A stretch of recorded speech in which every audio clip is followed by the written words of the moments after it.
ဗုဒ္ဓံသာသမီကိုမာနေတိချစ်ခင်မြတ်နိုးတတ်၏ချစ်ခင်မြတ်နိုးတတ်သောကြောင့်မာတာလို့အဲ့တော့ပါဠိစာပေရလာတဲ့မာတာဆိုတဲ့စကားလုံးဟာသာသမီပေါ်မှာချစ်ခင်မြတ်နိုးတတ်တဲ့လူသားတူမိခင်တို့ဒီလိုဆိုတာနော်သူများပေါ်တော့သူချစ်ချင်မှချစ်မှာပေါ့သို့တော့မိမိရင်မှာဖြစ်ပွားတဲ့သာသမီပေါ်မှာသူချစ်ခင်တယ်ဆိုတာသိချတယ်မေတ္တာတုတ်မှာဆိုလို့ရှိရင်လေ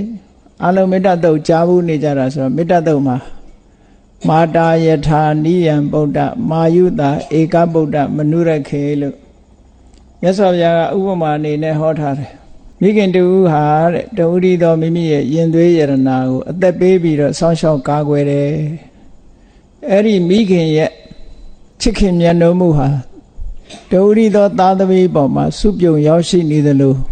တတ္တဝါအလုံးတွေပေါ်မှာမိခင်ရဲ့မေတ္တာသူရင်သွေးပေါ်မှာထားသလိုထားနိုင်အောင်ကြိုးစားပါလို့မြတ်စွာဘုရားဟောတယ်မေတ္တာထားဖို့နားလည်အောင်လို့ပြောတဲ့စကားတစ်ခု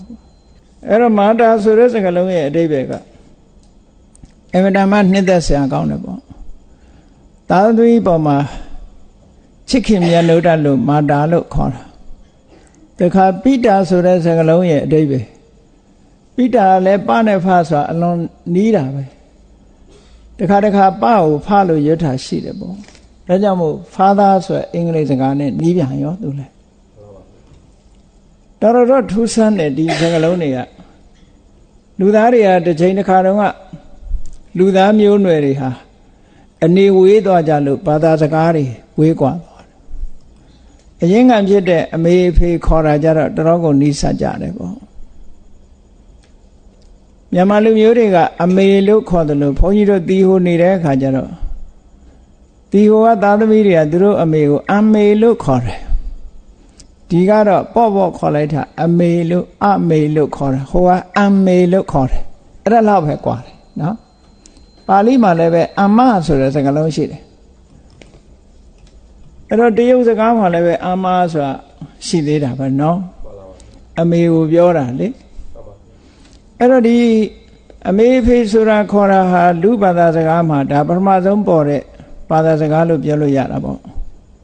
လူတွေကဒီပြင်စကားလုံးမပြောခင်ကအမေဖေဆိုတဲ့စကားလုံးကိုအရင်ပြောမှာပေါ့သူနဲ့အနီးစပ်ဆုံးကိုဇာနာတွေကအတွေ့အကြုံရမှတ်တမ်းတင်ပြီးတော့ပြောနေကြတာစကားလုံးတွေဖြစ်ပေါ်လာပုံကစိတ်ထဲမှာရှိတာထုတ်ပြီးတော့ပြောကြတာအဲ့တော့ပိတာဆိုတဲ့ပါဠိစကားလုံးဟာလည်းပဲ Indo-Aryan language ဆိုတော့ father ဆိုတာပိတာကလာတယ်လို့ပြောလို့လည်းရတာပဲသူ့ရဲ့ definition ကိုတော့ပါဠိစာပေမှာဗုဒ္ဓံပါတိရက္ခတိတိပိတာမိမိရဲ့သားသမီးကိုစောင့်ရှောက်ကာကွယ်တတ်တယ်ဟုတ်တယ်လူအဖွဲ့အစည်းထဲမှာဆိုရင်အမေကချစ်ခင်မြတ်နိုးတယ်အဖေရဲ့တာဝန်ကကာကွယ်စောင့်ရှောက်တယ်ပေါ့ဒါတကယ်လူအဖွဲ့အစည်းထဲမှာအဖေလှုပ်တဲ့ပုဂ္ဂိုလ်ကဘေးကအန္တရာယ်ကိုကာကွယ်စောင့်ရှောက်ရတာမိခင်လှုပ်တဲ့ပုဂ္ဂိုလ်ကချစ်ခင်မြတ်နိုးပြီးသားသမီးနဲ့အတူနေတာအဖေဆိုတာအတူနေချင်မှနေမယ်သို့တော့အန္တရာယ်မရောက်အောင်သူကဥဆောင်ပြီးတော့ကာကွယ်စောင့်ရှောက်ရတယ်အဲ့ဒါလို့လူသားတယောက်လူဘဝရောက်လာတဲ့အခါမှာပထမဆုံးတွေ့ရတာတော့အမေနဲ့အဖေပဲပေါ့ဇဏတွေကနောက်မှတွေ့တာလေအဲ့တော့အခုလူသားမျိုးနွယ်တယောက်လူလောကရောက်လာတယ်ဆိုတာကောင်းကင်ဘုံကနေခုန်ဆင်းပြီးတော့ရောက်လာတာမဟုတ်ဘူးမိခင်ရဲ့ဝမ်းထဲမှာတရေတီးပြီးတော့မှရောက်ရှိလာကြတယ်အဲ့တရေတီးပြီးတော့ရောက်ရှိလာတဲ့အခါမှာဘုရားတရားတော်အရမြတ်စွာဘုရားကလူသားလို့ဘယ်အချိန်ကစပြီးတော့သတ်မှတ်တုံးဆိုလို့ရှိရင်မိခင်ရဲ့ဝမ်းထဲမှာပထမဆုံးတရေစိတ်ကလေးပေါ်တဲ့အချိန်လေးကိုကလလလို့ခေါ်တယ်ကလလရေကြီးဆိုတာအမတန်သေးတဲ့အဆက်အပြောက်ကလေးမိုက်ခရိုစကိုပ်ထဲမှာကြည့်လို့ရတဲ့ substance ပေါ့အဲ့ဒါလောက်ထအောင်သေးတယ်ပေါ့မိုက်ခရိုစကိုပ်ထဲမှာကြည့်လို့ရတယ်အဲ့ဒီအသေးလေးထဲမှာဒီလူတွေရဲ့ဘဝဟာစတင်ခဲ့အဲ့လိုစတင်တဲ့အခါမှာကံတရားရဲ့စွမ်းအားနဲ့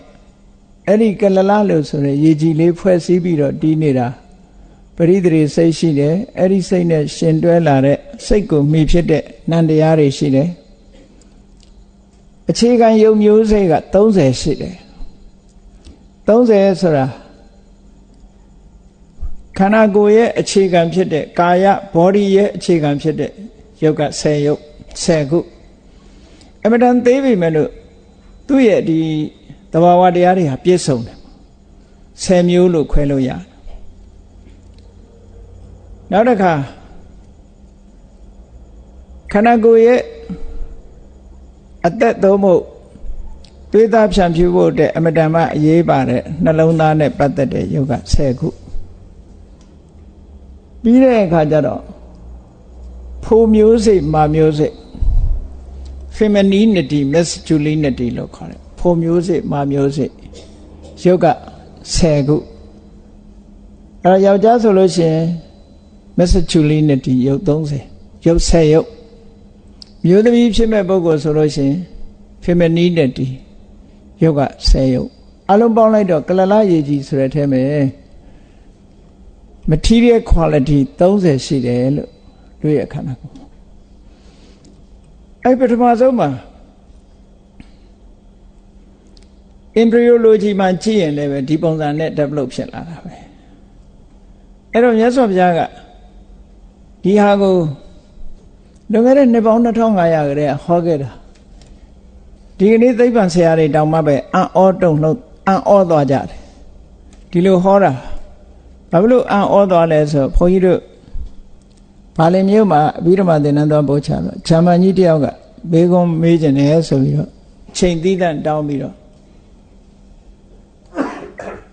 ဘုန်းကြီးစီလာပြီးတော့မေးကုန်းမေးတယ်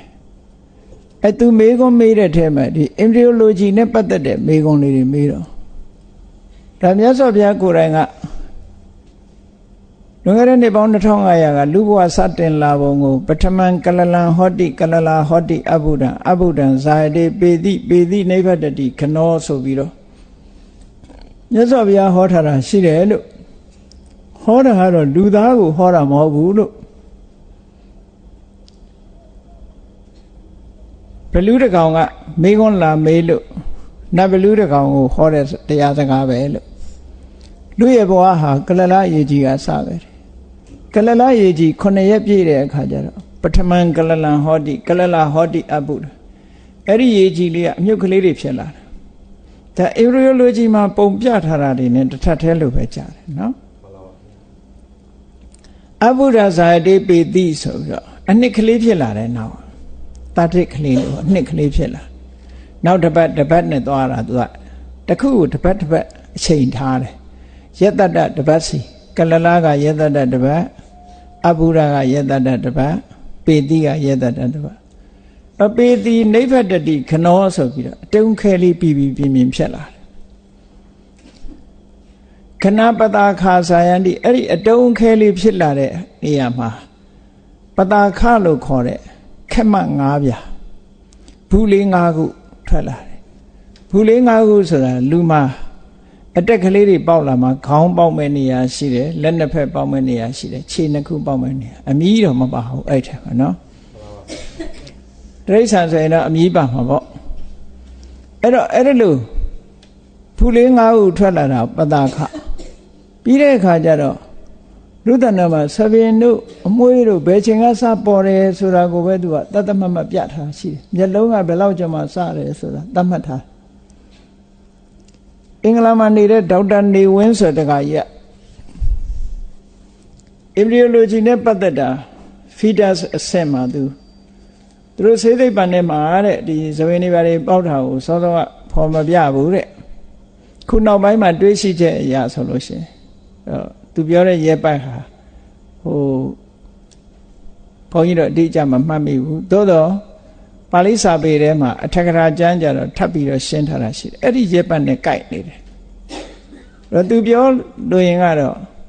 လွန်ခဲ့တဲ့နှစ်ပေါင်း2500ကတွေးရှိထားတဲ့အတိုင်းအခုသိပ္ပံဆရာတွေကထပ်တွေးနေပြီဆိုတဲ့အကြောင်းကိုပြောတာ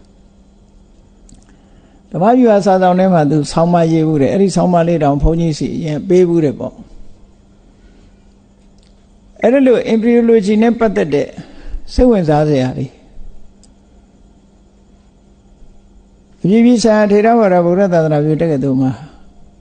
ဆရာဝန်ဒေါက်တာဒေါ်တင်လေးဆိုအမျိုးသမီးတယောက် PhD တန်းလုပ်နေတယ်ဘုန်းကြီးတော့သူ့ကိုအဲ့ဒီ embryology နဲ့ပတ်သက်ပြီးရေးပါလို့ Buddhist perspective နဲ့ Buddhist view အရာအဲ့ဒီအကိုအကားထောက်ထားတွေနဲ့ embryology in Buddhist perspective ပေါ့အဲ့ဒီပုံစံမျိုးသူရေးဖို့တင်ပြဖို့ပြောတာအခုရေးနေပြီးတော့ပြီးလူနေအဲ့တော့ဒါတွေကစိတ်ဝင်စားစရာအလွန်ကောင်းတယ်လူသားတွေဟာဒီလိုအစတင်လာတာ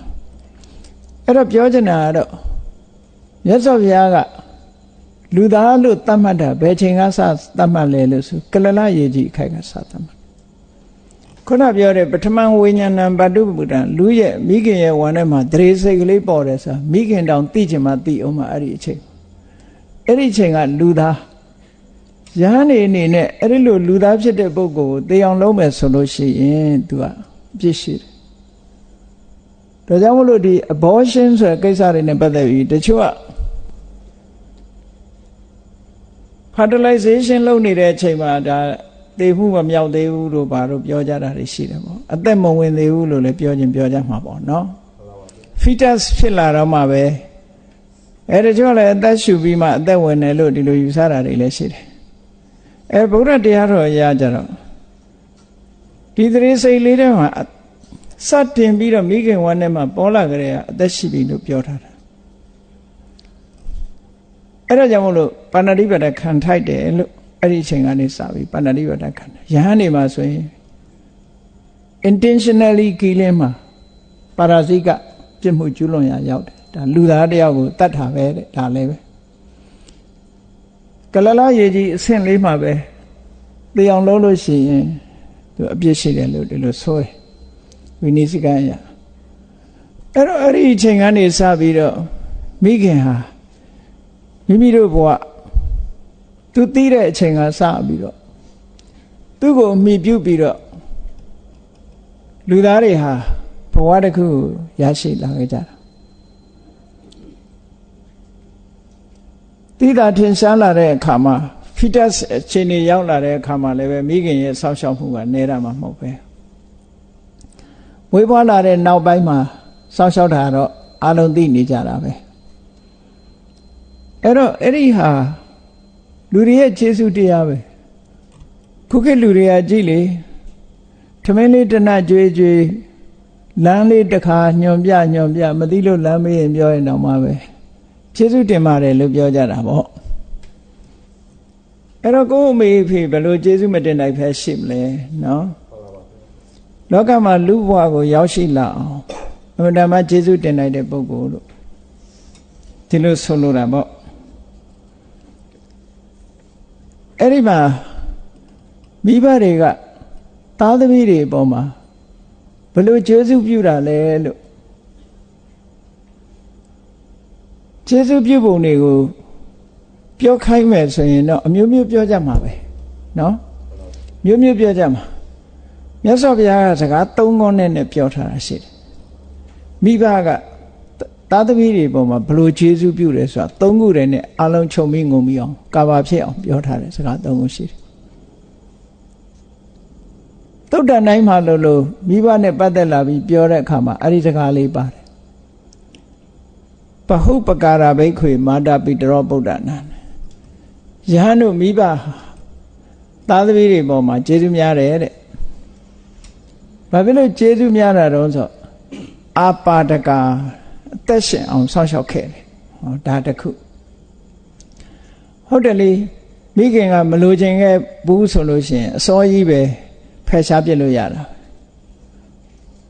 ဒီကနေ့ခေတ်မှာမေတ္တာပြတ်လို့လူဘဝတောင်မှမလာရဘူးဆိုပြီးတော့ပိတ်ဆို့တာတွေရှိနေတာပဲ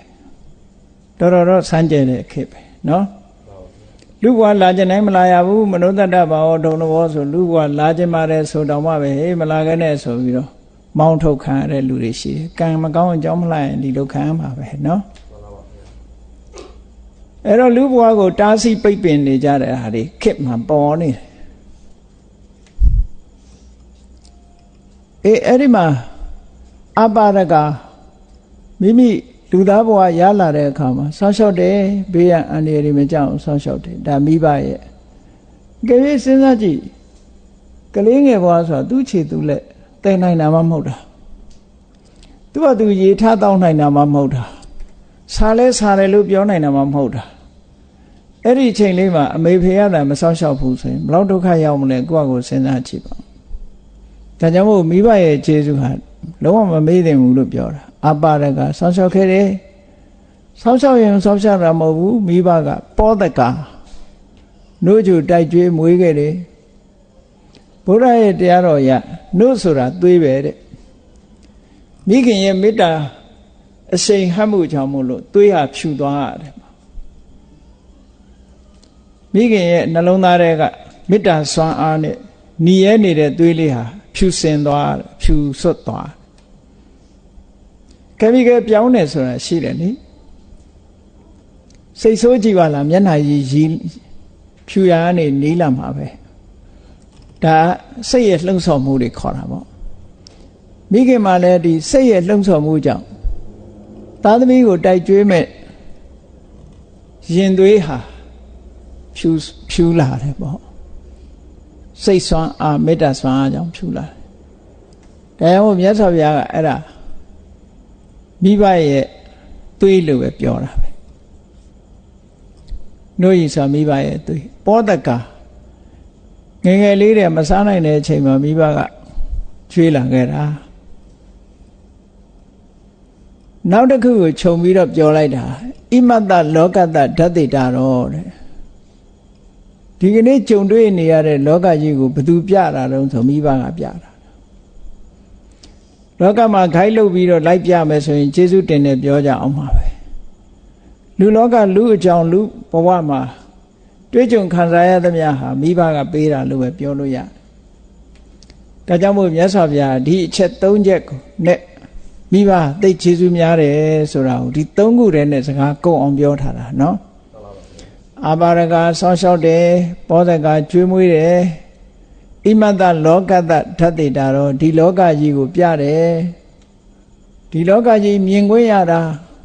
လူအတိုင်းဝိုင်းနဲ့ရောက်ခွင့်ရတာမိဘရဲ့ကျေးဇူးပဲလို့ဒီလိုဆိုလို့တယ်အဲ့ဒီသုံးပါဒါမိဘရဲ့ကျေးဇူးတရားပဲကျန်တာတွေလျှောက်ချက်ပြီးတော့ပြောရင်ပြောလို့ဆုံးမှာမဟုတ်ဘူးလေမြတ်စွာဘုရားဒါမို့ဒီ၃ချက်နဲ့ပဲမိဘရဲ့ကျေးဇူးဆိုတာကိုဖော်ကျူးပြီးတော့သုတ္တန်ဒီမှာဟောထားခဲ့တာမိဘကျေးဇူးတရားအလွန်ကြီးလို့လူတွေနားလည်အောင်လို့ဆိုပြီးတော့မြတ်စွာဘုရားကတပြမကဆိုတဲ့တုတ်မှာဟောထားတာရှိသေးတယ်အိန္ဒိယလူအတိုင်းဝိုင်း society ကခဏခေတ်မြန်မာပြည်ကလူသားတွေရဲ့ယုံကြည်ချက်နဲ့လူတွေနဲ့ယုံကြည်ချက်နဲ့မတူဘူးဘုရားဘာသာတွေရဲ့ယုံကြည်ချက်ကလည်းပဲတခြားဘာသာဝင်တွေရဲ့ယုံကြည်ချက်နဲ့မတူဘူးအဲ့တော့အိန္ဒိယနိုင်ငံမှာဟိန္ဒူဘာသာကိုယုံကြည်လက်ခံကိုးကွယ်ကြတဲ့ပုဂ္ဂိုလ်တွေကသူတို့ရဲ့ creator ဘုရားကဘာလို့လဲဆိုဗြဟ္မာပဲဗြဟ္မာကိုကိုးကွယ်ကြတာလေအကုန်လုံးဗြဟ္မာဟာ creator ဗမာတွေခေါ်တဲ့ဘိသနုသူတို့အတန်နဲ့ဆိုဗိရှနုက protector ဗမာတွေခေါ်တဲ့တိဝသူတို့ခေါ်တဲ့ရှိဗံအဲ့ဒီနတ်က destroyer လို့ creator ရဲ့ protector ရဲ့ destroyer ရဲ့လို့နတ်ဖရာကြီး၃စုသူတို့ကအဓိကဖရာ၃စုရှိတယ်အဲ့ဒီအဓိကဖရာ၃စုကိုတတန်နဲ့တောင်းတတဲ့အနေနဲ့အောင်ဆိုတဲ့စကားလုံးကိုရွတ်တာဗြဟ္မာရဲ့အဆုံးလုံးကအဘိရှနုရဲ့အဆုံးလုံးကဥရှိဗံရဲ့အဆုံးလုံးကမဥမဆိုတဲ့အခရာ၃လုံးကိုပေါင်းရွတ်တဲ့အခါအောင်ဆိုတဲ့အတန်ထွက်တယ်အဲ့ဒါဟိန္ဒူတွေမှာနော်သူတို့မှာရေးပြီးတော့အန္တရာယ်ကင်းတို့မန္တန်တွေပါရွတ်တဲ့ခါရွတ်တာတို့ဒီလိုရွတ်ကြတယ်အဲ့ဒါကိုဗမာတွေကအတိပ္ပယ်မသိဘဲနဲ့လိုက်ရွတ်နေကြဟောမသိရင်တော့မလုပ်သင့်ဘူးပေါ့ ဘာဆိုလို့မှလည်းမသိပဲနဲ့နော်အဲ့ဒါတည်းဆိုတာခုခေတ်နိုင်ငံခြားလာတဲ့အင်ကြီးတွေမှာစာတန်းတွေဟိုထိုးတီထိုးထားတာတွေကိုမသိပဲနဲ့ဝတ်ဘာရေးထားမှလည်းမသိဘူးဒါကြတရားခံဖြစ်နေခက်အဲ့တော့အဲ့ဒီမှာဗြဟ္မာရဲ့ဘိသနိုးရဲ့စိဝရဲ့အဲ့ဒီမှာမြတ်စွာဘုရားသူတို့အဓိကကိုးကွယ်တာဗြဟ္မာကိုကိုးကွယ်တာအိန္ဒိယလူမျိုးတွေဟိန္ဒူတွေကဗြဟ္မာကိုးကွယ်တာအဲ့ဒါကိုမြတ်စွာဘုရားကလူသားတွေကိုနားလည်အောင်ဟောတယ်ဗြဟ္မာဆိုတာတတ္တဝါတစ်ခုပဲသူကသူသမထကျင့်စဉ်ကျင့်ပြီးတော့သူဘဝတစ်ခုကိုရထားတာကောင်းကင်ဘုံမှာသူကသူနေတာပဲကိုလည်းလုပ်ရင်ရတာပဲကိုလည်းဗြဟ္မာဖြစ်နိုင်တယ်အကျင့်တွေရှိတယ်လမ်းကြောင်းတွေရှိတယ်ကိုလို့ရအတူတကိုးကြီးတကိုးရှင်ကြီးအဖြစ်လူတွေကလက်ခံပြီးတော့သူဖန်ဆင်းတယ်ဆိုတာaccidentally လူတွေယုံကြည်သွားတာအမှန်တော့မဟုတ်ဘူးဖန်ဆင်းရှင်ကကိုယ်တိုင်ပဲဟုတ်တယ်လေကိုစားချက်လို့ကိုရတာပဲဘွဲရတယ်ဆိုတော့ဘယ်သူကလာပေးတာလိုက်လို့ဒါပေမဲ့ခုခေတ်တော့ပေးတာတွေရှိကောင်းရှိမယ်နော်ကိုကြိုးစားမှအသိပညာ qualification ကတော့ certificate ကတော့ရကြရမှာပေါ့ qualification ကတော့ကိုယ်တဏ္ဍာမှာရှိတာပဲဒါသိကြတာပေါ့သူများလာပေးလို့ပဲရအဲ့ဒါကြောင့်မို့နောက်ပိုင်းကျတော့အိန္ဒိယနိုင်ငံမှာလည်းဗြဟ္မာနဲ့လိုက်ရင်းနဲ့နောက်ဆုံးမှသူကအဟမတ်စမိဗြဟ္မာ I am ဗြဟ္မာဆိုပြီးတော့ဖြစ်လာတဲ့ဥပနိရှတ်အတွေ့ခေါ်ကြတယ်ခေါ်ကြတယ်ဗြဟ္မာဟာဘယ်သူမှမဟုတ်ငါပဲလို့ဖြစ်လာတဲ့နောက်ပိုင်းမှာဥပနိရှတ်အတွေ့ခေါ်မှာအသိဉာဏ်လိုက်စားလာတဲ့အခါကျတော့ဟိုကောင်းကင်ဘုံကကိုယ်နဲ့မဆိုင်ဘူးဆိုတော့တဖြည်းဖြည်းနားလည်လာကြတာပေါ့နော်အဲ့ဒီမှာမြတ်စွာဘုရားကလည်းလူသားတွေရဲ့ယုံကြည်ချက်နဲ့ပတ်သက်ပြီးတော့ဆုံးမဩဝါဒပေးတာရှိတယ်ဗြဟ္မာကိုယုံကြည်တဲ့လူတွေအတွက်ဗြဟ္မာဆိုတာအင်္ဂလိပ်လိုပြန်ရင်တော့ခေါ်ပဲပေါ့ခေါ်လို့ပဲပြန်မှာပဲဒါပေမဲ့အိန္ဒိယနိုင်ငံမှာဗြဟ္မာလို့ပဲသုံးတယ်မြတ်စွာဘုရားကအဲ့ဒီမှာဗြဟ္မာဆိုတာမင်းတို့နဲ့ပတ်သက်တဲ့ဗြဟ္မာဆိုတာမိဘကိုပြောတာ Mother or parents are God parents are God လို့ဒီလိုသုံးခဲ့တာမြတ်စွာဘုရားကနော်ဘာလို့လဲဆိုဗြဟ္မာတိမာတာပိတရောတဲ့မိဘနှစ်ပါးကိုပဲဗြဟ္မာလို့မြတ်စွာဘုရားအမှန်တရားဘက်ကိုဥလှည့်ပြီးတော့ပေးခဲ့တယ်ဟေ့ဗြဟ္မာဆိုတာသူကသူတတ္တဝါအနေနဲ့ရှိရင်ရှိမယ်ကိုယ်နဲ့မပတ်သက်ဘူးကိုယ့်ရဲ့ဗြဟ္မာဟာအမေဖေပဲဒီလိုဆိုလိုတာပေါ့နော်ဒါမို့ mother is a god father is a god ဒီလိုဆိုလိုတယ်အဲ့တော့မြတ်စွာဘုရားကဒါတိတိလင်းလင်းဟောခဲ့တာပဲအမေဖေနဲ့အတူလုပ်ပြီးတော့အမေဖေကိုပူဇော်ပတ်သက်အမေဖေကိုရိုးရိုးသေးသေးနေတဲ့ပုဂ္ဂိုလ်တွေဟာဒါဗြဟ္မာနဲ့အတူနေတယ်ခေါနဲ့အတူနေတယ်လို့ပဲပြောရမယ်ဒါအိန္ဒိယလူနေမှုစနစ်အရာမြတ်စွာဘုရားအတွေးခေါ်ပြောင်းခိုင်းတာပဲနော်သို့သောလူတွေကဒါလွယ်လွယ်နဲ့တော့ပြောင်းလို့တော့မရဘူးလူတွေရဲ့ဒီ view ဆိုတာတော်တော်ခက်တယ်အယူဆတစ်ခုအမြင်တစ်ခုဟာလွယ်လွယ်နဲ့ပြောင်းသွားမှာတော့မဟုတ်ဘူးပေါ့မဟုတ်မှန်းသိပေမဲ့မလွတ်နိုင်ဘူးလူသဘောဟာနော်မဟုတ်မှန်းတော့သိတယ်ဒါပေမဲ့ညင်းပယ်နိုင်လားဆိုညင်းပယ်နိုင်ခြင်းကမစွမ်းနိုင်ဒီကနေ့ခေတ်မှာလေသိပ္ပံတလောက်တိုးတက်နေမဟုတ်မှန်းသိကြမှာပဲမသိပဲတော့မနေဘူးသို့တော့ညင်းပယ်နိုင်သလားဆိုမညင်းပယ်နိုင်ဘူးဘာသာတရားနဲ့ပတ်သက်လာလို့ရှိရင် follow လုပ်နေကြတာပဲအကုန်မစင်စားရဘူးဘာသာတရားနဲ့ပတ်သက်ပြီးဘာကြောင့်လို့ဆိုကြောက်တာကြောက်လို့ဒီလိုဖြစ်တာ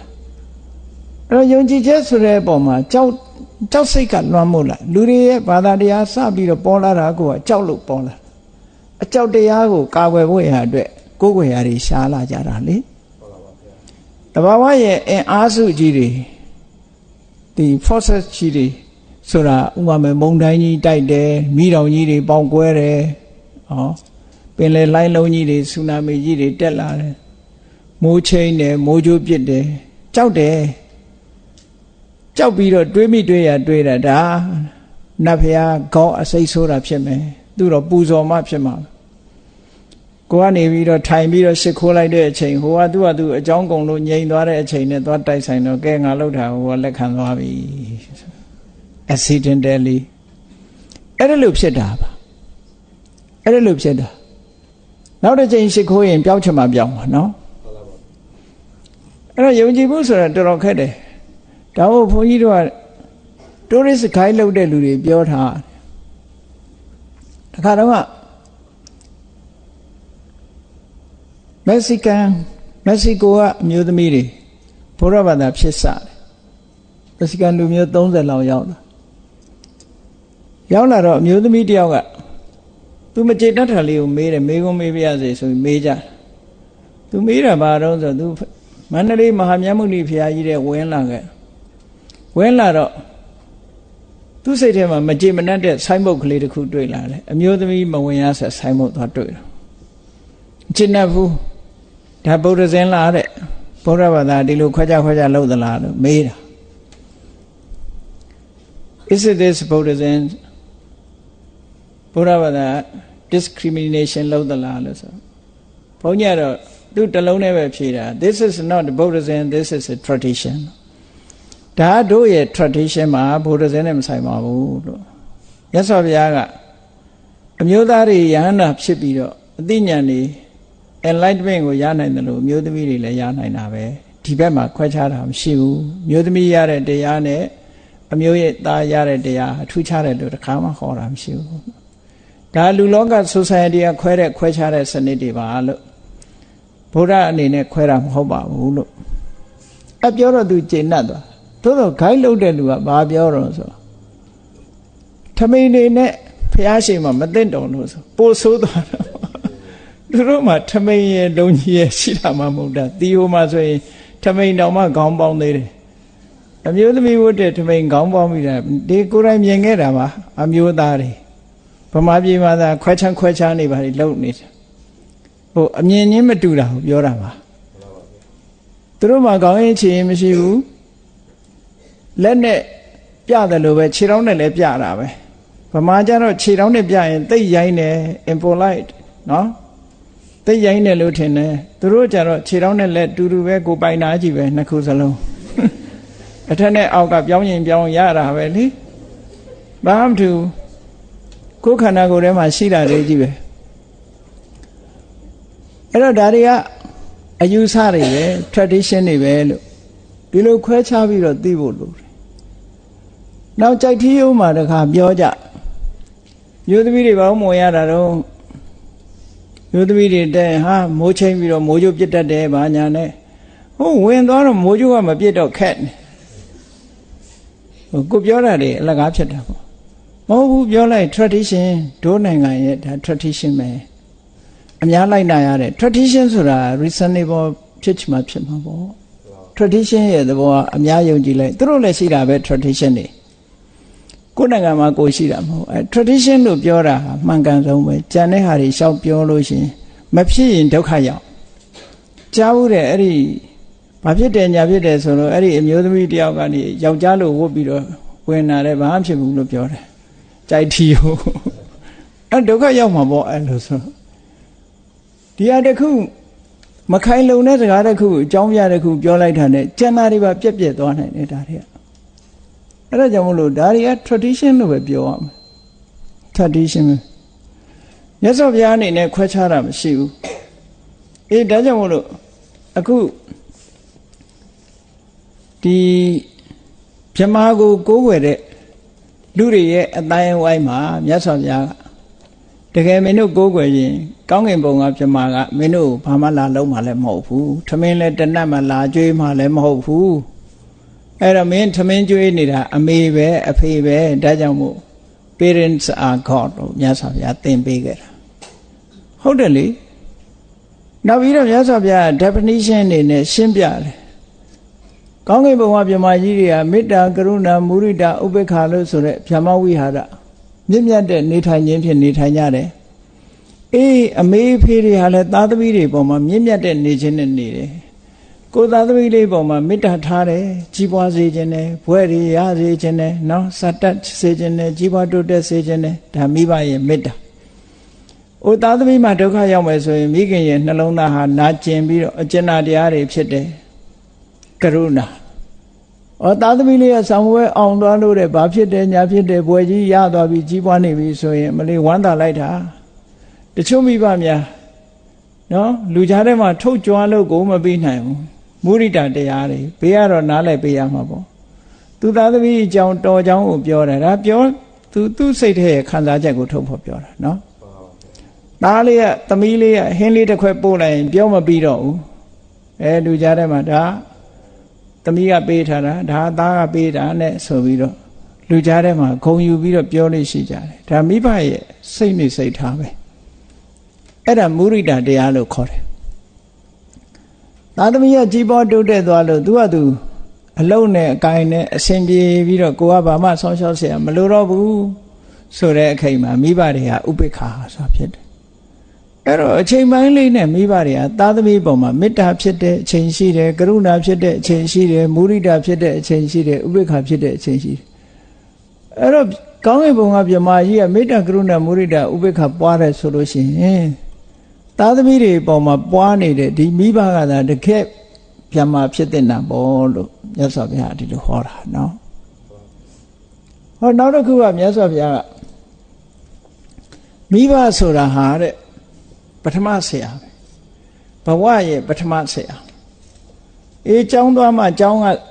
လူတွေကကျောင်းကဆရာကျမှဆရာလို့အတိမပြုကျင်တာတကယ်ကတော့ပထမဆရာဟာအမေပဲအဖေပဲတဲ့မိဘနှစ်ပါးကိုယ့်ရဲ့ဘဝမှာပထမဆုံးဆရာပဲအဲ့ဒါကိုဗမာလူကပုဗ္ဗစရိယကိုလက်ဦးဆရာလို့ပြန်ကြတာပေါ့ဘဝမှာပထမဆုံးဆရာပဲ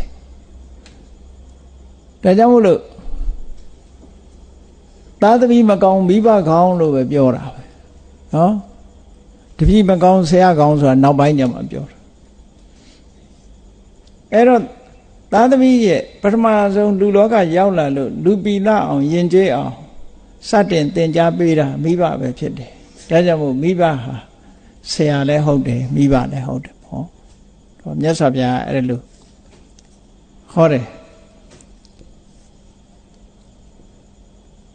ဟောနောက်တစ်ခုကျတော့သုတ္တန်တစ်ခုမှတော့ပုဗ္ဗဒေဝတာအိမ်ဥနတ်လို့လဲမြတ်စွာဘုရားကသတ်မှတ်တယ်လောကလူတွေကအိမ်ဥနတ်ဆိုသိယိုသေးကြတယ်ဟောအိမ်ဥနတ်ဆိုလို့ချင်းသိယိုသေးတယ်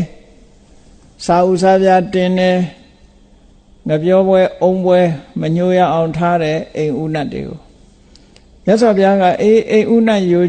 ဆိုလို့ရှိရင်ကိုမိဘဟာတကယ်အိမ်ဥနတ်ပဲလို့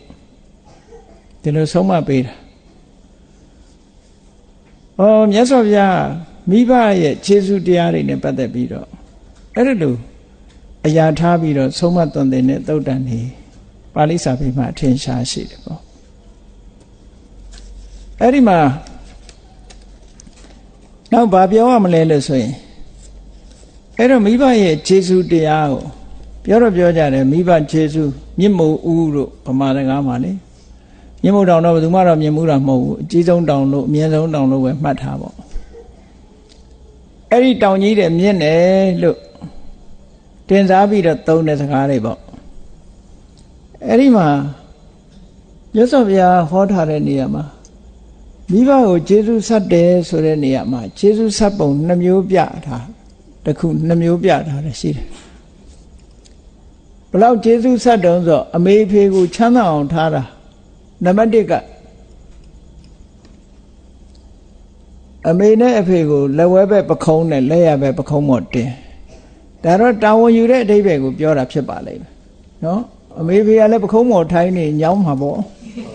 နော်တခါတလေစာတွေဟာမက်တာဖောင်းလောက်တာရှိတယ်လေတခါတလေတိုက်ရိုက်မယူရဘူးအဓိပ္ပာယ်ကဖះက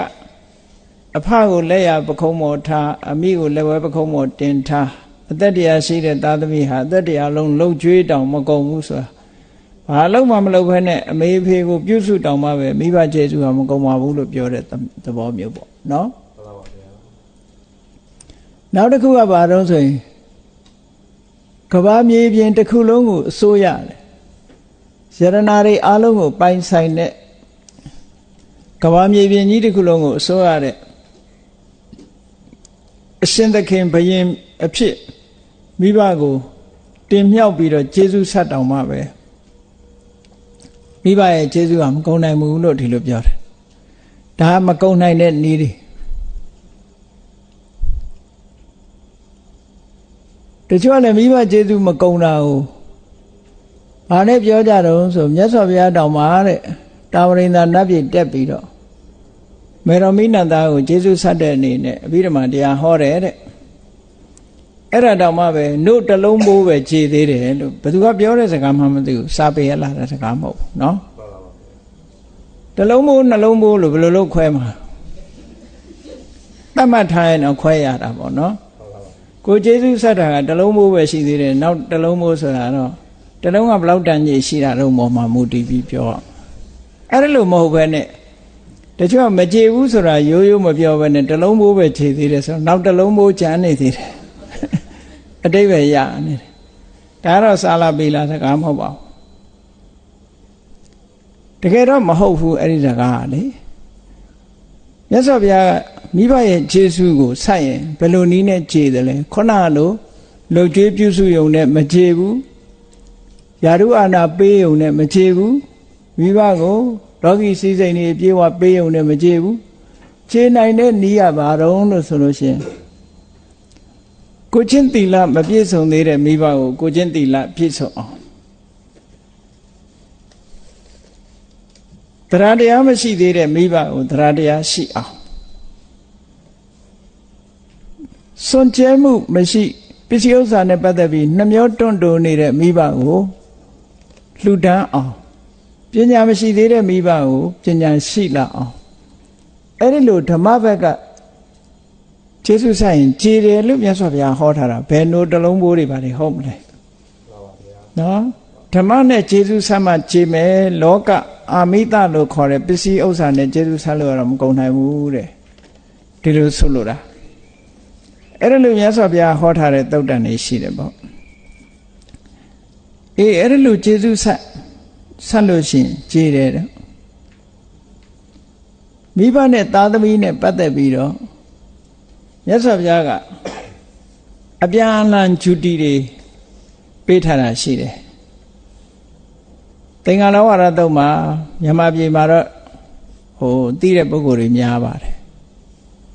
ဘာလို့လဲဆိုရှေးဆရာတော်ကြီးတွေကကြပြလေးတွေရေးပေးထားခဲ့တယ်မိဘကျင့်ဝတ်တို့သားသမီးကျင့်ဝတ်တို့ဆိုပြီးတော့ရေးထားတယ်အဲ့ဒီကြပြတော့လူတိုင်းရမှာဘုန်းကြီးမူရင်းကျမ်းကနေထုတ်ပြီးတော့ပြောပြမိဘဆိုတာအရက်6မျက်နှာနဲ့အရက်10မျက်နှာနဲ့ပြောမယ်ဆိုရင်မိဘအရှိရလို့တင်စားပြီးတော့ပြောတာမိဘတွေကိုအရှိရလို့ဒီလိုထားတယ်အဲ့ဒီတော့အရှိရကိုလည်းလုံခြုံစေရမယ်တောင်ရက်အနောက်အရက်မြောက်အရက်အောက်အရက်အထက်အရက်ဆိုတာဒါတွေကိုလည်းလုံခြုံအောင်နေရမယ်လို့ဒီလိုဖခင်လှုပ်တဲ့ပုဂ္ဂိုလ်ကသင်္ကာလဆိုတဲ့သူ့သားကိုလိမ္မာအောင်ဆုံးမခဲ့တဲ့စကားအဲ့ဒါကိုအရှိရဆိုတာတကယ်နေထွက်တဲ့အရာလို့သူကထင်ပြီးတော့မနေ့တိုင်းထပြီးတော့နေထွက်တဲ့အရာရှစ်ခိုးနေလို့မြတ်စွာဘုရားကအဲ့ဒါပြောတာမဟုတ်ဘူးတခါတလေတင်စားပြီးတော့လူကြီးသူမတွေကမှတ်လောက်သားလောက်အောင်ဆုံးမခဲ့တာကိုအတိပ္ပယ်တခါကျတော့တိုက်ရိုက်သွားကောက်တယ်သွယ်ဝိုက်ယူရမယ့်ဟာကိုတိုက်ရိုက်သွားကောက်တော့အဲ့ဒါလိုမှားမှားယွင်းနေလို့တော့မြတ်စွာဘုရားအဲ့ဒါပြောတာမဟုတ်ဘူးတဲ့အရှိရဆိုတာမိဘကိုပြောတာအဲ့ဒီမိဘကိုမင်းပြုစုလုပ်ကြွေးရမယ်တဲ့မိဘကိုပြုစုလုပ်ကြွေးတယ်ဆိုတာနံပါတ်1ကပတောနေပရိသမိအမေဖေကကိုယ့်ကိုကြွေးခဲ့တယ်ကိုပြန်ကြွေးရမယ်ဒါတောင်းဝန်ရှိတယ်လို့ဆိုလို့ကိုလှုပ်ပေးခဲ့တာကိုပြန်ကိုပေးဆက်တယ်ဆိုတဲ့အဓိပ္ပာယ်ပေါ့အမေဖေကငါ့ကိုပြုစုလုပ်ကြွေးခဲ့တယ်ကြွေးမွေးဆောင်းလျှောက်ခဲ့တယ်သူတို့အိုမေးမစွမ်းရှိတဲ့အခါမှာငါပြုစုလုပ်ကြွေးရမယ်ဒါမိဘအပေါ်မှာတတ်သားသမီးတွေဟာဝတ္တရားလို့ဆိုလို့တယ်ကြွေးရမယ်နောက်တစ်ခုကကိစ္ဆံနေတံဂရိတ္တမိ သူတို့ရဲ့ကိစ္စတွေကိုလုပ်ပေးရတာဝန်ယူပြီးတော့လုပ်ပေးရ on behalf ပေါ့နော်မိဘလှုပ်ရှားရှိတယ်မှန်တယ်များကိုလုပ်ပေးရကိုကတာဝန်ယူရမယ်ဒီလိုဆိုလို့တယ်ဟောနောက်တစ်ခုကဘာတော့ဆိုလို့ရှိရင်ကုလဝန်တန်ထပိတ္တာမိမိဘတွေဆိုတာရှေးတုန်းကဒီ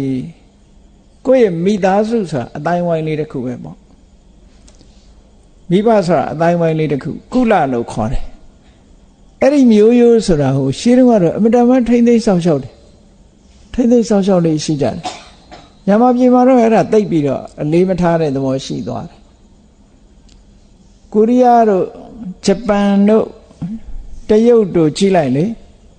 သူတို့မှမိဘမျိုးရိုးတွေရှိတယ်လီကွမ်ယူဆိုရင်လီဆိုတာအဲ့ဒါသူတို့မျိုးရိုးပဲသူကလီဆိုရင်လီအုပ်စုပဲနောက်ထပ်ကြောက်ဆိုရင်ကြောက်အုပ်စုပဲနော်မောင်းဆိုရင်မောင်းအုပ်စုပဲရှိတယ်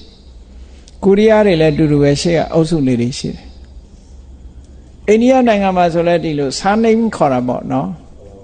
အဲ့ဒီလိုအုပ်စုလေးတွေရှိတယ်အဲ့ဒါကိုအမျိုးအနွယ်နဲ့ပတ်သက်လာလို့ရှိရင်သူတို့မျိုးရိုးမှာလိုက်နာကျင့်သုံးရမယ့်ဒလိထုံးတန်းစင်လာတွေရှိတယ်အဲ့ဒါတွေကိုမဖောက်ပြချက်ရဘူးဒီမျိုးရိုးမှာလိုက်နာကျင့်သုံးရမယ့်ဟာတွေကိုလိုက်နာကျင့်သုံးရမယ်အမျိုးအနွယ်ဆိုတာလူမအမျိုးကျက်မှာအယိုးလို့ဒီလိုပြောကြတယ်မြန်မာပြည်မှာတော့သိပြီးတော့အမျိုးကိုတန်ဖိုးမထားကြတော့ဘူးတန်ဖိုးမထားဘူးဒါမို့စားနေဆိုတာလည်းမရှိဘူးကိုမဲ့ကြင်မဲ့အခုမှဇုံတုတ်ကားတွေလို့ဟိုကပေါင်းဆက်ဒီကပေါင်းဆက်နေဗမာပြည်မှာဟိုနာမည်တွေကြည့်လိုက်လို့ရှိရင်လည်းမျိုးရိုးကပြောက်နေမျိုးရိုးကပြောက်နေဟိုကပေါင်းထားပေါင်းနေပေါင်းထားတာလေအဲ့ဒီပြင်လူမျိုးတွေကြတော့သူတို့အမျိုးချင်းမှမျိုးမတူရင်မရဘူးထိမ့်သိမ့်ဆောက်ရှောက်တယ်သူတို့မှာအစင်လာကြီးတစ်ခုထိမ့်သိမ့်ဆောက်ရှောက်ဗမာမှာတော့အဲ့ဒီဟာမရှိဘူးဒါမို့လို့နိုင်ငံသားတွေကိုနားလည်အောင်ပြောရတော်တော်ခက်တယ်စာနေမဆိုဟာ first name လည်းမရှိဘူး middle name လည်းမရှိဘူးဗမာမှာဒီတိုင်းပဲတန်းပြီးတော့ရေးချလိုက်ရတာပဲနိုင်ငံသားသွားတဲ့ခါကျရင်သူတို့မှာတော့အဲ့ဒါ first name ကဘာလဲဗမာမှာတော်တော်ခက်တယ်ဥဝင်းတော်ဝင်းဆိုဟိုကလည်းဝင်းဒီကလည်းဝင်းမယ်တော့အဲ့ဒါလို့ဒီမှာမျိုးရိုးအစွဲလမ်းမထားဘူးဆိုရင်တခါတခါကျတော့ကိုယ်ကစကိုင်းတိုင်းပြောရတာဗောဟေးတို့ဗမာပြည်က freedom ကွာခလို့ချင်တာလုပ်လို့ရပို့ပြီးတော့ဆိုးတာတော့ဘုန်းကြီးတွေပရိတ်ရွတ်ပြီဆိုလို့ရှိရင်နော်တစားထောင်ရွတ်ကြဟိုအစားဒီအစားဟိုကရွတ်ဒီအရွတ်နဲ့အဲ့တော့တစားထောင်ပရိတ်ညီအောင်မရွတ်နိုင်ဘူးဗမာဘုန်းကြီးဒီပြည့်ဘုန်းကြီးတွေဒီနားနိုင်ငံတွေအကုန်သွားကြည့်ကုန်ညီတတန်နဲ့ထွက်လာသူတို့မှာ training ကိုရှိတာထိုင်းနေပါလို့ဆိုအကုန် training ရှိတယ်တီဟိုမှာလည်းပဲ training ရှိတယ်ဒီပြည့်နိုင်ငံတွေမှာ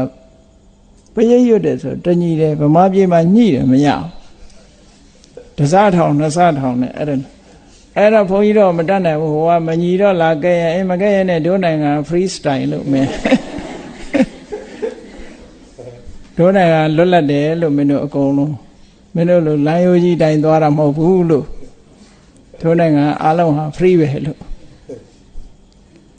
အဲ့ဖြစ်တဲ့ဘက်ကတော့ဂုံယူရတာပေါ့အခုနိုင်ငံအလျှော့တော့ပေးလို့တော့မရဘူးအဲ့ဒီလူတွေဗမာပြည်မှာမျိုးလည်းပဲ free ပဲအကုန်လုံးနော်ဘာမှစီးနဲ့ကမ်းနဲ့တတ်မှတ်ထားတာမရှိဘူးတခုတော့ကောင်းတယ်အစွဲလန်းတော့မရှိဘူးတို့နိုင်ငံသိတ်ကောင်းတယ်ပဲလို့ attachment မရှိဘူးသူတို့ကြတော့ attachment ရှိတယ်အမျိုးမတူလို့တို့ဘာတို့ဒါတွေကအမတန်မှအစွဲလန်းနေရှိတယ်ဒီမှာအဲ့ဒီအစွဲလန်းမရှိဘူးဒီဟိုတို့ဘာလို့ဆိုလို့ရှိရင် तू ကဘုရားဘာသာနိုင်ငံဖြစ်ပေမဲ့လို့သီရိလင်္ကာနိုင်ငံမှာဇက်ခွဲခြားမှုကရှိတယ်ဒါမို့ဒီဟိုမှာတန်ခါဂိုင်း၃ဂိုင်းရှိတယ်အဓိကဂိုင်းကြီးက၃ဂိုင်းရှိတယ်ရှာမဏိကာယဆိုရယ်ရှမ်းဂိုင်းရယ်မြန်မာပြည်ကသွားတဲ့အမရပူရဏိကာယအမရပူရဂိုင်းရယ်နောက်ပဲခူးကသွားတဲ့ရာမညဏိကာယရာမညဂိုင်းရယ်ဂိုင်း၃ဂိုင်းရှိတယ်ဗမာပြည်ကသွားတာ2ခုတိရိုးရသွားတာ1ခုအဲရိုးရသွားတဲ့ရှမ်းဂိုင်းကသူစမ်းမြင့်မှလက်ခံသူတို့စီမှာလည်းပဲဇက်ခွဲခြားမှုရှိတယ်ဇက်နှိမ်ဆိုရင်လက်မခံဘူးသူ သူတို့ထဲမှာသူတို့ချင်းချင်းကြတော့သိတယ်ဇမြင့်တို့ဇနိတ်တို့နာမည်မဲ့ကြတဲ့ကသူတို့မှမဲ့ရဘယ်လိုမဲ့တုံးဆိုရင်ဇနိတ်နေဆိုရင်ဓာသဆိုတဲ့နာမည်ထည့်မဲ့ဒါမို့ကရုဏာဒါသတို့ဘုန်းကြီးတို့ဒီမှာသွားပြီးတော့ကျောင်းတက်တုန်းကဒီ post graduate မှာ director ဆရာကြီးကကရုဏာဒါသလို့ခေါ်တယ်ဒါသဆိုတာဇနိတ်ပဲအဲနာယကဆိုလို့ရှိရင်တော့ဇမြင့်သူကအဲ့ဒီမဲ့ကျင်နိုင်မဲ့လို့မရဘူးဓာသမျိုးကဓာသမျိုးပဲမဲ့လို့ရတယ်နာယကမျိုးပဲမဲ့လို့ရတယ်ဗန္ဒရနာယကတို့ဘာနာယဒိဋ္ဌနာယကတို့ဆိုတာတွေကသူ့နာမည်နဲ့သူမဲ့ရတယ်မျိုးတိုင်သွားရတယ်သူတို့အခုခေတ်တော့သိပြီးတော့မလိုက်ကြဘူးနည်းနည်းခိုးမဲ့တယ်လို့ကြားဘူးတဲ့ခုလိုမျိုးဖြောက်ပြီးတော့ဒါပေမဲ့လို့သူတို့ကသိကြတယ်သူတို့နိုင်ငံမှာလက်မခံဘုရားဘာသာဖြစ်ပေမဲ့လို့ဒီဟိုနိုင်ငံမှာစခွဲကြမှုအိန္ဒိယမှာတော့ပို့ဆိုးတယ်ဇနိတ်နဲ့ပုဂ္ဂိုလ်တွေကအန်တက်ချေပေါ့မထိရမကန်ရတဲ့လူမျိုးတွေလူချင်းတောင်ထိရင်တနာတယ်ဆိုနော်အဲ့ဒါလိုယူဆတာဒါကတကယ်အစ်စ်ပဲ950ထဲမှာဆိုဒိဋ္ဌမင်္ဂလိကနဲ့မာတင်ကဇလန်းနေရှိတယ်လေတကယ်ကိုအန်တက်ချေပေါ့ပဲသူတို့ကခဏခေတ်ကိုရှိနေတော့မယ်အဲ့တော့ဗမာပြည်မှာတော့ကံကောင်းတယ်ပေါ့ဒါတွေမရှိတာနာယကမဲ့ဓာသမဲ့ဗမာပြည်ကိုကြိုက်တယ်လို့မဲ့ကြတယ်နော် free တခုအပြည့်တော့ကောင်းတယ်အတိယမမရှိဘူးတခါတော့ကဘုန်းကြီးတို့ရှိနေတော့ကပရိမဒါသသမတာကြီးကရွေးကောက်ပွဲကနေနိုင်လာတော့ UP ပါတီကပရိမဒါသသမတာနာမည်ပရိမဒါသဆိုတာပေမဒါသပဲပေမဆိုတာချစ်ခင်မြတ်လို့ရတော့ဓာသကျွန်လို့အဓိပ္ပာယ်ရတယ်နော်တော့တခါတော့ तू ကမိန်ကုန်းပြောတယ်သူကသမတာတဲ့သမတာဖြစ်သည့်အတွက်ကြောင့်သူကတိုင်းသူပြည်သားတွေကို service လုပ်ပါတယ်ပေါ့သူက service လုပ်တယ်ဒါမို့လို့ပြည်သူရဲ့အလို့အကျွေးဆိုပြီးတော့သူကအဲ့ဒီလိုနာမည်အဓိပ္ပာယ်ဖွင့်တယ်တကယ်တော့သူကတိုင်းပြည်ရဲ့အကြီးအကဲနာယကဖြစ်သည့်ကြောင့်သူ့ကိုတကယ်ခေါ်တဲ့နာတော့ပရိမနာယကလို့ခေါ်ရမယ်လို့သူကပြောတယ်ဟိုင်းသမတာကြီးအဲ့လိုပြောတာသူကစကားပြောလွန်ကောင်းတယ်အဲ့ဒီလိုကသူ့ရဲ့မူလနာမည်ကတော့ပရိမဒါသပဲပရိမဒါသအဲ့နာမည်တွေကလည်းတခါတခါကျတော့သတင်းစာတွေကမှန်အောင်မရေးတတ်တဲ့အခါကျတော်တော်ခက်တယ်ဇေယဝဒနာဆိုတာပါဠိစကားနဲ့ဆိုရင်ဇေယဝဒနာပဲအဲ့သူ့ရဲ့အရင်သမတာကဇေယဝဒနာအဲ့ဒါကိုအင်္ဂလိပ်လိုစလုံးပေါင်းထားတယ်အင်္ဂလိပ်စလုံးနဲ့ဒီဇေယဝရဏဆိုတဲ့စကားလုံးကိုပဲပေါင်းထားတယ်အတန်ထွက်တော့ဇေယဝရဏလို့ထွက်ရမှာဗမာပြည်ကသတင်းစာတွေထဲရေးတော့ဘယ်လိုရေးတော့ဆိုဂျာယာဝါရိနေလို့ရေးထားတယ်အဲ့ဒါမှဝေးတယ်အဓိပ္ပာယ်လည်းမရှိတော့ဗန္ဒရာနာယကကိုဗန္ဒရာနိုင်ကေးလို့ရေးတယ်နော်အခုဟိုထဲမှာပကံကဖရာတဆူရေးထားတာအပေယတနာလို့ရေးထားတယ်အပေဆိုတဲ့စကားလုံးကတော့တကယ်ကတော့မကောင်းဘူးအပါယအပေပဲနော်အပေငရဲကြတယ်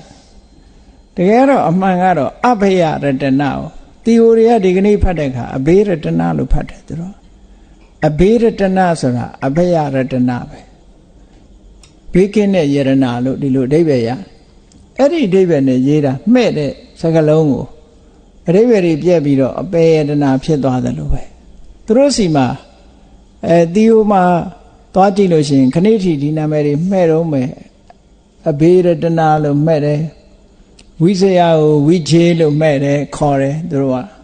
ဝိချေကုမာရတုံကဆိုတာအဲ့မှာရုပ်ရှင်မင်းသားပဲဟောအဲ့ဒါလူတွေရှိတယ်ပေါ့အဲ့တော့စကားလုံးတွေကလည်းသူကနဲ့သူဆိုရင်တော့အဓိပ္ပာယ်ရှိတယ်အေးဗမာပြည်မှာတော့ဒီကနေ့ခေတ်မှဲ့လိုက်ကြတဲ့နာမည်တွေဟာဘာနာမည်မှန်းကိုမသိဘူးဘာနာမည်မှန်းမသိဘူးစလုံးပေါင်းတွေကလည်းတော်တော်ထူးဆန်းတဲ့ဟာတွေနော်တော်တော်ထူးထူးဆန်းဆန်းစိတ်ကူးကတော့လည်းကောင်းကြတာပဲနော်အဲ့ဒါလို့လွတ်လွတ်လပ်လပ်ကြီး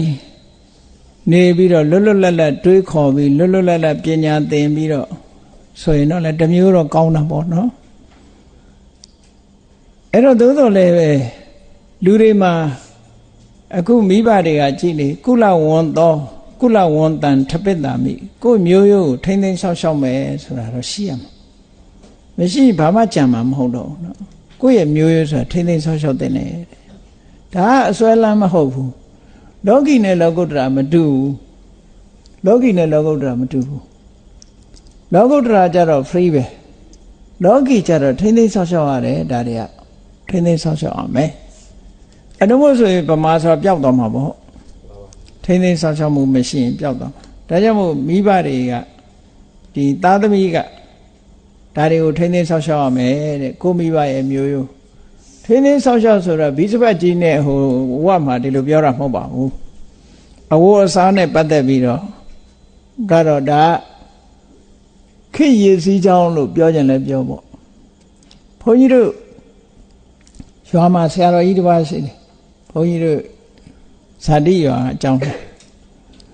အဲ့ဆရာတော်ကြီးကခေရည်စည်းကြောင်းကိုပိတ်တာပေါ့သူကြိုးစားတာပေါ့ဗမာရဲ့ယဉ်ကျေးမှုကိုထိမ့်သိမ်းတာဘယ်မှာသွားထိန်းနှုံလို့ဆိုတဲ့အခါမှာခေါင်းမှာထိန်းတာပေါ့အဲ့ဒီတော့ကကျောင်းသူလေးတွေကျောင်းသားလေးတွေကဘာလုပ်ရတော့ဆိုစတုံးကလေးတွေနဲ့နေရတယ်ဗမာရဲ့ယဉ်ကျေးမှုဆိုပြီးတော့အဲ့စတုံးကိုသွားထိန်းတယ်ဒီပြတော့မထိန်းဘူးအဲ့သူကျောင်းနေလို့ရှိရင်စတုံးနဲ့မှလက်ခံဘိုးကေဆိုလက်မခံဘူးအဲ့လိုလုပ်တာနောက်ကျောင်းသားတယောက်ကဘိုးကေလေးဖြစ်လာနောက်ကြတော့အဲ့ဒီစတုံးတွေအကုန်ပြောက်ပြီးဘိုးကွေတွေရောက်သူလည်းလက်လျှော့သွားမတတ်နိုင်တော့ခေရည်စည်းကြောင်းကလည်းပိတ်လို့တော့မရဘူးရေစည်းကြောင်းဆိုတာအရှိန်အဟုန်နဲ့လာတာတော့ပိတ်ရင်စီကျိုးတာပေါက်ဖြစ်မှာပေါ့အဲ့တော့တကယ်ထိရမှာတော့ကိုချင်းတရားနဲ့အတွေးခေါ်တော့ထိရဝဋ္ဌာပြုတာကတော့ဒီလောက်ကြီးခေအနေထားလိုက်အဝတ်စားဆိုတာပြောင်းမှာပေါ့ဒီကနေ့ခေတ်ကလူတွေကပကန်းခေတ်ကအဝတ်ဘယ်ဝတ်မလဲနော်ပကန်းခေတ်ကအဝတ်လို့ဘယ်ဝတ်တော့မလဲဒီလူတွေရဲ့ခေါင်းကိုအခုကခေါ်ကြတဲ့ဘိုကေလို့ခေါ်လာတာပဲကိုကေမှရှိမှမရှိတော့အဲ့တော့ယဉ်ကျေးမှုဆိုတာရုပ်ဝတ္ထုကိုမတတ်မှတ်ဖ ೇನೆ ယဉ်ကျေးမှုဆိုဒီမှာစိတ်နေသဘောထားနဲ့ကိုချင်းတရားဟာအဓိကအရေးကြီးတဲ့ယဉ်ကျေးမှုတစ်ခုပဲဗမာရဲ့ယဉ်ကျေးမှုကဘာလို့မိဘကိုယိုသေးတယ်လေးစားတယ်ဆရာသမားတွေကိုယိုသေးတယ်လေးစားတယ်နော်လူကြီးသူမကိုယိုသေးတယ်လေးစားတယ်ဒါဗမာရဲ့ယဉ်ကျေးမှုပဲအဲ့ဒီယဉ်ကျေးမှုလေးတော့မပြောင်းအောင်ထိရမှာပဲမပြောင်းအောင်ထိရ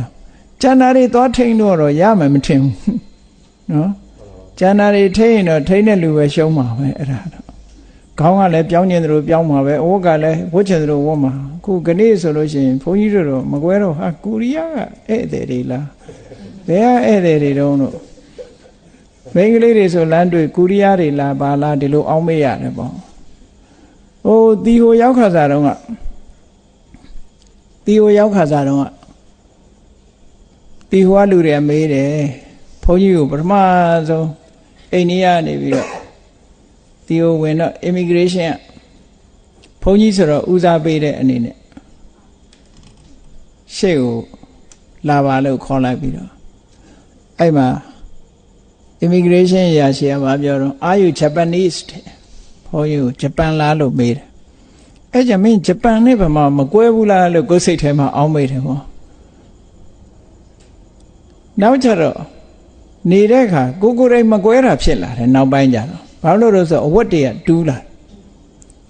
ဗမာเจ้าလာတာဗမာတွေလည်းလာတတ်တယ်ကိုရီးယားတွေလည်းလာဟိုရင်းနေထိုင်းတွေလည်းလာတတ်တယ်ဗမာကျသွားပြီးအင်္ဂလိပ်လိုပြောမိပြီးတော့ထိုင်းကျတော့ဗမာနဲ့သွားပြောမိနေတယ်အဲ့ဒါလိုမှားရင်းလာတော့မှငါတို့လည်းမကွဲတော့ပါလားလို့ကိုသိလာတယ်ဒီအိတ်တိုင်းကလူတွေကရုပ်ကသွားတူးတာဟိုအဝတ်စားပြောင်းလိုက်တာနဲ့တပြိုင်နက်ပုံတရံပြောင်းလိုက်တာနဲ့တပြိုင်နက်မသိတော့ဒါကြောင့်မို့လို့တကယ်အရေးကြီးဆုံးကတော့ကိုယ့်ရဲ့စိတ်နေသဘောထားကိုယ့်ရဲ့ယဉ်ကျေးမှုဆိုတာမိဘကိုယုံသိလေးစားတာတို့နော်လူကြီးသူမကိုယုံသိလေးစားတာတို့ဘာသာတရားတို့စသဖြင့်ကိုမျိုးရိုးမှာလေးစားလိုက်နာခဲ့တဲ့ကိုချင်းတရားတွေတို့ဒါတွေဟာပို့ပြီးတော့အဓိကကြပါတယ်လို့ အဲ့ဒီအဓိကကြတာတွေကိုထိမ့်သိမ်းဆောက်ရှောက်ပြီးဆိုလို့ရှိရင်ကျန်တာတွေကတော့အပေါ်ယံနေပဲဒါတွေကတော့အခုဟာကိုထိမ့်တာနောက်အနှစ်40-50ကြာရင်ဒီပုံစံမရှိတော့ဘူးနောက်ကြာပြောင်းနေမှာပဲ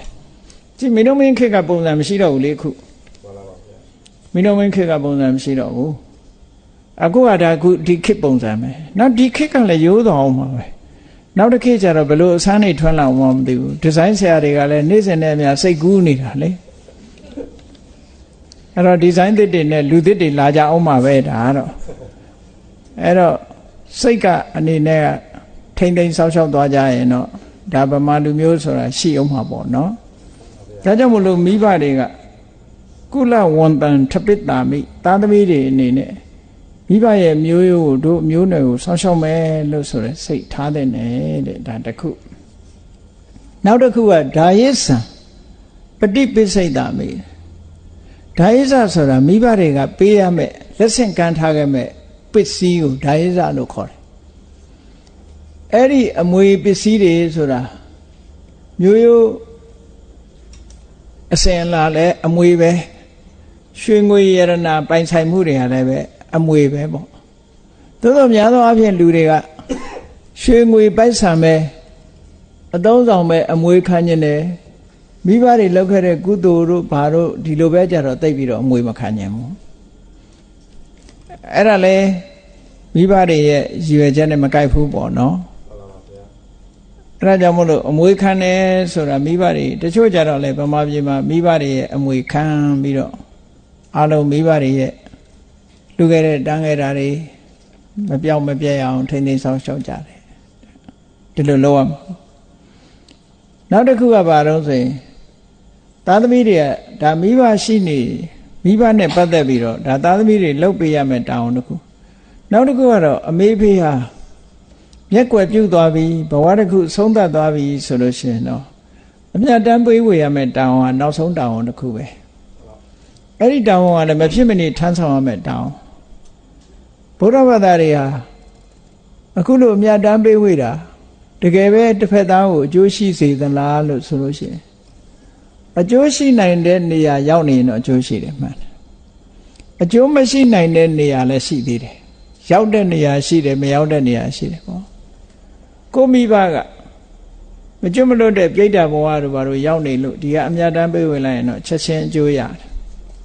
အေးကံမကောင်းကြောင်းမလားလို့ငရဲကြနေတယ်တခြားဘုံတွေရောက်နေတယ်ဆိုရင်တော့သူကဆက်သွယ်ရေးကပြတ်သွားပြီဆက်သွယ်ရေးပြတ်နေတော့ဘယ်လို့မှဆက်သွယ်ရေးမရဘူးဆိုရင်တော့ကိုကကုသကောင်းမှုပြုတ်ပြီးတော့အမြတ်တမ်းပေးပြီမယ်လို့မိဘတော့ရမှာမဟုတ်ဘူးသို့တော့ကိုယ်တိုင်ကတော့ကုသရတာပေါ့ဟုတ်ပါဗျာဒီဒါကြောင့်မလို့သို့တော့လှုပ်တဲ့လှုပ်ထိုက်တာတော့မိဘတွေကိုရည်စူးပြီးတော့ကုသကောင်းမှုလုပ်ရမယ်အ ਨੇ ဆုံးကိုယ့်အတွက်တော့အကျိုးရှိတယ်မိဘတွေစီလည်းရောက်နိုင်တဲ့နေရာဆိုရင်ရောက်သွားနိုင်တယ်ဒါကမှန်ကန်တဲ့လုပ်ရပဲကျန်တာတွေကတခုမှသူ့ကိုအကျိုးပြုမှာမဟုတ်ဘူးဒီတခုကအကျိုးပြုနိုင်တယ်လို့မြတ်စွာဘုရားကသားသမီးတွေကျင့်ဝတ်အနေနဲ့ဒီလိုဟောထားခဲ့တာနော်သားသမီးတွေကျင့်ဝတ်အနေနဲ့ဟောထားတာဘာဖြစ်လို့သားသမီးတွေပေါ်မှာသားသမီးတွေကမိဘအပေါ်မှာဒီလိုလုပ်ရတော့ဆိုအမေဖေကလုပ်ခဲ့တာတွေရှိတယ်ခုနမြတ်စွာဘုရားခြုံပြီးတော့ပြောထားတဲ့အထက်မှာအပါရကပောဒကဣမတလောကတဓာတိတာတော့ဆောင်းရှောက်ခဲ့တယ်ကျွေးမွေးခဲ့တယ်ဒီလောကကြီးရဲ့အကောင်းဆုံးကိုမြင်အောင်ပြသခဲ့တယ်လူလားမြောက်စေခဲ့တယ်ပေါ့အဲ့ဒါတွေမကဘူးသားသမီးနဲ့ပတ်သက်ပြီးတော့မကောင်းမြတ်တာလို့ဆိုတဲ့အတိုင်းပပနိဝရင်တိတဲ့မကောင်းတဲ့လမ်းကိုသားသမီးတွေမလိုက်အောင်မိဘကအစွမ်းကုန်ဟန်တာတယ်နော်နောက်ပြီးတော့ကလျာဏိနိဝတေတိကောင်းတဲ့အခြေအနေတစ်ခုထဲမှာထည့်သွင်းပေးတယ်မိဘကသိပ္ပံဥက္ကနာပေတိပညာသင်စေတယ်ဒီကနေ့ခေတ်မှာဆိုရင်မိဘတွေဟာဝတရားခြေပြွန်းနေတော့မယ်သားသမီးကိုကြောင်းကောင်းကောင်းထားပေးတယ်ပတ်စံနေအကုန်ကြအများကြီးခံပြီးတော့ကလေးတွေကလည်းသင်ကြရတယ်နော်ကြောင်းပြီးကျူရှင်ကနေကြောင်းအိမ်မှာတိတ်ပြီးတော့နေရတယ်မရှိဘူးအုံနောက်တွေများဆန့်ဆန့်နေလာတော့မသိဘူးအဲ့ဒါလို့ကြိုးစားကြသိပ္ပံဥက္ကနာပေတိတဲ့အတတ်ပညာကိုသင်ယူစေတယ်တဲ့နောက်တစ်ခုကျတော့ ပတိရူပေနဓာရေနတန်ရောစဉ်ဒါကတော့အိမ်တော်ရသားချပေးတာမိဘခုခေတ်တော့မိဘအိမ်တော်ရသားချတာတိတ်မဆောင်ညတော့ပါဘူးစောင့်တော့ပါနောက်တမယေဓာယေဇံနေရထင်တီပေးတဲ့အချိန်မှာအမွေကိုလွှဲပေးတယ်တဲ့မိဘဒီလိုဆိုလိုတာပေါ့ပေးတဲ့အချိန်မှာပေးတယ်ဆိုရင်လိမ္မာမလိမ္မာလို့ရှိရင်သတင်းစာထဲထည့်ပြီးအမွေပြကြော်ညာတာရှိသေးတယ်ဒါကြောင့်မို့ဘုရားကလည်းပေးတဲ့အချိန်လို့ဒီလိုပြောတာနော်အဲ့ဒါလို့မြတ်စွာဘုရားမိဘနဲ့ပတ်သက်တဲ့စကားတွေဟာလောကီမှာကျင့်သုံးလိုက်နာပွဲရတွေနဲ့ဆက်ဆက်ပြီးတော့ဟောထားတာနောက်မြတ်စွာဘုရားကမိဘနဲ့ပတ်သက်ပြီးတော့မလုပ်ကြွေးဘူးဆိုရင်သားသမီးတွေကိုမှတ်လို့သားလောက်အောင်ကိုပြောထားတဲ့စကားတွေရှိသေးတယ်ဆုံးမထားတဲ့စကားတွေယောမတရံပိတရံဝါစိဏကံကတရွတ်ဖနံအမေနဲ့အဖေအိုမင်းမစွမ်းဖြစ်ပြီးတော့အရွယ်ကြီးပြီးအရွယ်လွန်သွားတဲ့အချိန်မှာတဲ့ပဟုတန်တော်နဗရတိတတ်နိုင်ရဲ့သားနဲ့ကိုယ်တိုင်ကလည်းပြုစုနိုင်စွမ်းရှိရဲ့သားနဲ့မပြုစုဘူးဆိုလို့ရှိရင်တန်စင်ညာဝတ္တလောဣတိအဲ့ဒီပုဂ္ဂိုလ်သူယုံမှလို့ပဲမှတ်လိုက်ပါတဲ့။နောက်ဒီတစ်ခုတည်းနဲ့သူယုံမှလို့သတ်မှတ်တာ။သူယုံမှဆိုတာဘယ်သူမှမဖြစ်ချင်ဘူးလေ။ဝတ္တလအောက်တန်းစားတဲ့အန်တက်ချေပေါ်ပဲခုနဘလောက်ဇမ်းမြင့်တဲ့လူဖြစ်ဖြစ်ဇမ်းနိုင်မဲ့တာ။ဘာလို့လဲဆိုသူ့အမှုအကျင့်ကသူယုံမှရဲ့အမှုအကျင့်ကိုအမှုအကျင့်နဲ့ပတ်သက်ပြီးတော့မြတ်စွာဘုရားလူတော်လူကောင်းဒီမြင့်မြတ်သူနဲ့ယုံနေသူကိုတတ်မှတ်တယ်။ဇမ်းနဲ့မတတ်မှတ်ဘူး။ဒါမို့ကမ္မုနာနသစ္စာဝတ္တလောဟောတိနသစ္စာဟောတိဖြစ်မလို့ဒါအိန္ဒိယမှာဆိုတိတ်ထိပ်ပဲရှိတယ်မြတ်စွာဘုရားသဝါဒကိုတွန်းလှန်တိုက်ခိုက်တဲ့စကားတစ်ခုပြောရတယ်ဆိုတာအဗ္ဗဓမ္မခဲရင်နဲ့ပေါ့နော်အယူဆပြင်းထန်နေတဲ့ထဲမှာပြမနာဆိုတဲ့ဇမ်းမြင့်ဟာဇတ်နဲ့မဆိုင်ဘူးဝတ္တလဆိုတဲ့အောက်တန်းစားဟာလည်းဇတ်နဲ့မဆိုင်ဘူးဘာနဲ့ဆိုင်လို့ဆိုကမ္မုနာဝတ္တလောဟောတိကမ္မုနာဟောတိပြမနောတဲ့သူ့ရဲ့လောက်ရနဲ့ဆိုင်တယ်လောက်ရကမကောင်းဘူးဆိုရင်မကောင်းတဲ့လူပဲလောက်ရကကောင်းရင်ကောင်းတဲ့လူပဲအဲ့တော့သူ့ရဲ့အပြုအမူပေါ်မှာကြည့်ပြီးတော့လူကိုတန်ဖိုးဖြတ်လို့ဒီလိုဆိုလို့တယ်ဟာလူကိုတန်ဖိုးဖြတ်ဟုတ်တာပဲတကယ်လက်တွေ့မှာတော့အဲ့တိုင်ပဲသေချာနာပဲသူများပစ္စည်းခိုးတဲ့လူတခိုးလို့သတ်မှတ်တာပဲလေဘာလူမျိုးပဲဖြစ်ဖြစ်သူများပစ္စည်းခိုးရင်ခိုးတာသူလုပ်တဲ့အလုပ်လေအကြောင်းဆရာလုပ်ပြီးစာသင်ပေးရင်ဆရာပေါ့ဒါဟုတ်တာသူလုပ်တဲ့အလုပ်လေအဲ့လိုမဟုတ်ဘဲနဲ့အယောင်းဝယ်လုပ်ရင်ကုန်တယ်ပေါ့သင်္ကန်းဝယ်ရင်တော့ဘုန်းကြီးပေါ့သူအလုပ်ရက်ကိုကြည့်ပြီးတော့ဒီနာမည်တွေကသူ့အနေနဲ့သူသွားတာဟာအဲ့ဒါကိုမြတ်စွာဘုရားဟောတာပဲဒါမို့မိဘကိုမလုပ်ကြွေးဘူးဆိုတဲ့ပုဂ္ဂိုလ်တယောက်ဟာဒါသူယုံမှာပဲတဲ့မြတ်စွာဘုရားအဲ့ဒီပုဂ္ဂိုလ်သူယုံမှာလို့ပဲမှတ်ထားပါတဲ့မှတ်လိုက်ပါကြံတဲ့လူဟာသူယုံမှာမဟုတ်ဘူးတဲ့နောက်တစ်ခုကယောမတရံပိတရံဝါဘာတရံပကိနေတတ်တုံဟန္တိရောတိတိဝါစာယတန်စင်ညာဝဒရောဣတိအမေအဖေကိုရိုင်းရိုင်းပြပြပြန်ပြီးတော့ဆဲမယ်ပြောမယ်ဆိုရင်လည်းသူယုံမှာပဲတဲ့ဒါလို့ဆိုလို့မိဘကိုရိုင်းဆိုင်ဆိုင်ပြန်ပြောလို့ရှိရင်ဆဲရင်ဟောဒါသူယုံမှာလို့မှတ်ပါတဲ့ဟောနောက်တစ်ခုကြတော့မြတ်စွာဘုရားဘာဟောထားတော့ဆိုမင်္ဂလာတုတ်မှာကြီးပွားတိုးတက်ကြောင်းတရားဟောတယ်လို့ပဲပရာဘဝဆိုတဲ့တုတ်မှာပျက်စီးကြောင်းဆိုပြီးတော့ဟောတာရှိတယ်ဆန့်ကျင်ဘက်မင်္ဂလာတုတ်ဆိုတာကြီးပွားတိုးတက်ကြောင်းတွေဟောတာဒါတွေလုပ်ရင်ကြီးပွားမယ်လို့ဟောတယ်ခုဒီပရာဘဝတုတ်ကြတော့ပျက်စီးကြောင်းပဲမင်းပျက်စီးမှာပဲဒီဘဝမပျက်စီးရင်နောက်ဘဝမှာပျက်စီးမှာပဲအထက်တန်းဘယ်လိုမှမရောက်နိုင်ဘူးလို့တခါတခါကျတော့လူတွေဟာ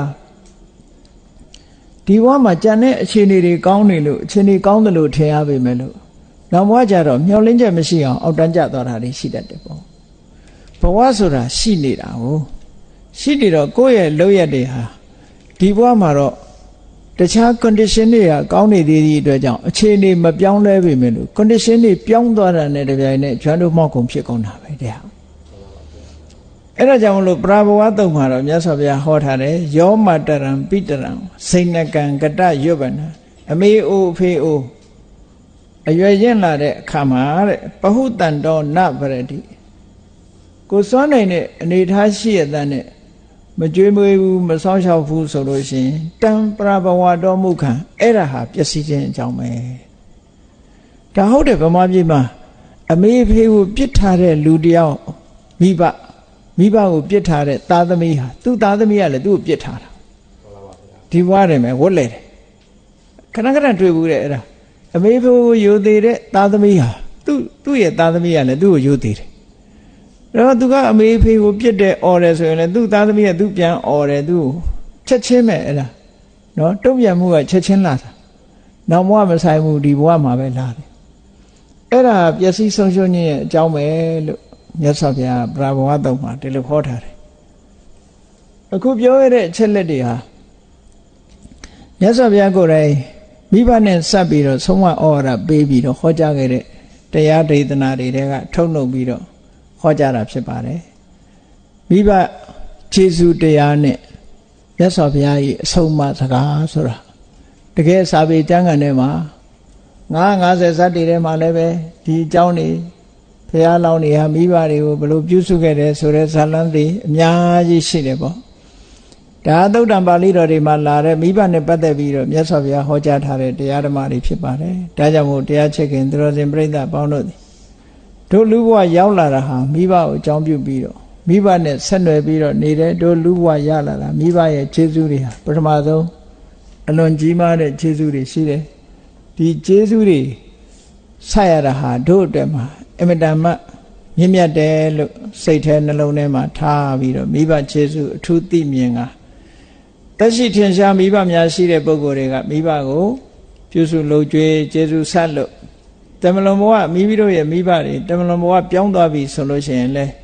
မကြာခဏကုသိုလ်ကောင်းမှုလုပ်ပြီးတော့အမြတ်တမ်းပေးဝေခြင်းဖြင့်မိဘရဲ့ခြေဆုကိုဆက်ကြရမယ်ဆိုတာကိုကိုယ်စီသဘောကျပြီးတော့ကြိုးစားလိုက်နာနိုင်ကြပါစေကုန်သတည်း